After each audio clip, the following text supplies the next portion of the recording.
With the recent release of Star Wars Outlaws on Switch 2 and the super positive reception from gamers that have been playing it, there was a lot of drama before the game came out. The media was going absolutely crazy, just waiting to report on any negative news that they possibly can about the console and about this game. Word of mouth was starting to spread like wildfire. This game is going to be trash. It's going to run like shit. It's going to be this. It's going to be that. Ubisoft didn't really make it any easier, not providing any gameplay earlier that was, a bit more impressive, if you want to use that term. But it was quite the mess, all for the game to finally come out, everyone getting their hands on it and enjoying the game. This is one of the best third-party ports, one of the most feature complete third-party ports onto the Switch 2, on top of all the tech underneath the hood to get this game to look and run the way that it does. The fact that it's such a good port, I think, has a lot to do with why a lot of people are rushing out to pick this game up. Over this past week, I've been keeping a really close eye on the US eShop bestsellers list. I like to keep track of what games are popping up on there, which new releases are doing well, which older releases are still hanging on, because I feel like that gives a really good idea of the diversity of the types of games that people on the system are playing and where some money can be made. Today's Saturday, September 9th, and just taking a quick look at the eShop even right now as we speak. Out of the top 15 best-selling games on the US eShop, 9 of them are third-party games. We got Daemon X Machina,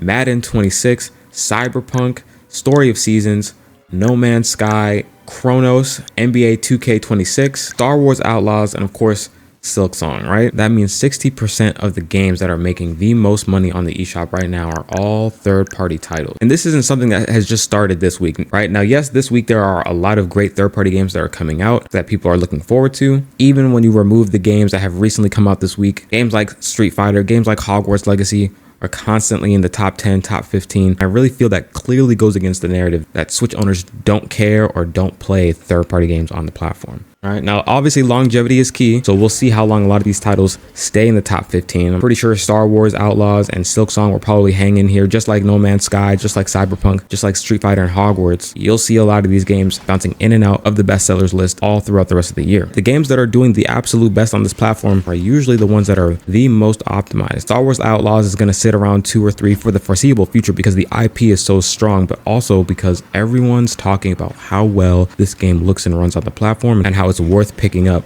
if you have the Switch 2 right now. The cloud saves going from platform to platform, the great image quality, the stable frame rate, the touchscreen and motion control support, full accessibility features. This game, it has been worked on for a very long time, and they put a lot of attention to detail to get everything that you can out of this game on the Switch 2, which honestly leads us to another Switch 2 third-party narrative, which is that these major current gen only titles can't run on the platform. We're only 3 months in, and it's going to continue. We're going to see more and more developers who get the hang of DLSS and decide to actually implement it into their titles, using it for their major third-party releases, whether they're new or old. And that's just going to give us more examples like Star Wars, like Street Fighter, like Cyberpunk. We have all these examples of very high-profile games that are looking and running fantastic on the platform, getting information from these developers that they are using the full suite of features available to them on the platform. All these different angles, from the game sales to the way that these games are looking and running to the public reception, all play a part in the third-party Switch 2 narrative that I'm just personally getting a little tired of them. The media goes crazy with the headlines. The haters and the losers on the internet go crazy in comment sections, all for most of these games to come out at the end of the day looking and running pretty damn good. Those types of narratives do tend to push people away from even bothering to check out the Switch 2 versions of a lot of these games because they think that they already know exactly how it's going to look and run, when a lot of the time that's just not the case, especially when the developer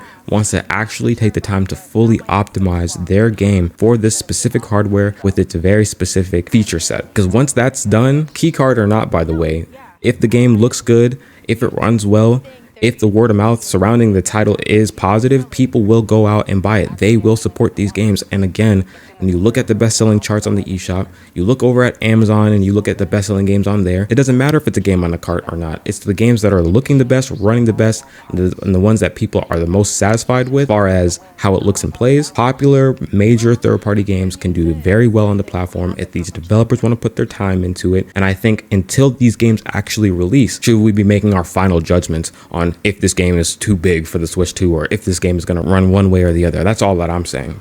I don't know. Maybe I'm thinking about it too much. Hopefully that made some sense to y'all, but let me know what you guys think about this. Or are you buying any of these third-party games? If so, which ones? Chronos, Star Wars, Silksong. So many games are coming out.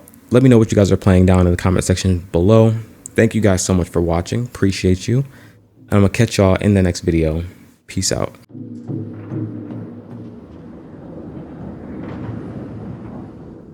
That must be it.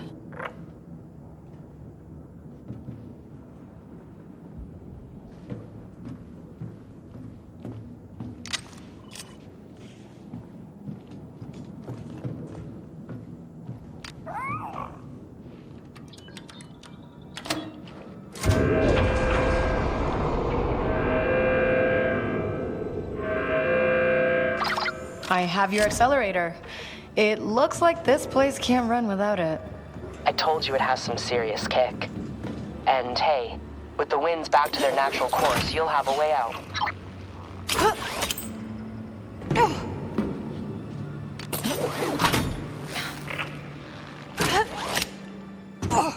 I'm fine, really.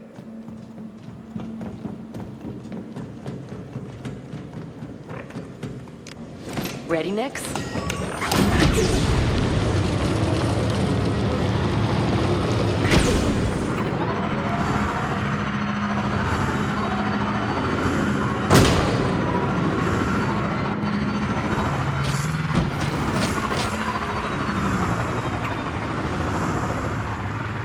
Whoa, Nix! You hanging on back there?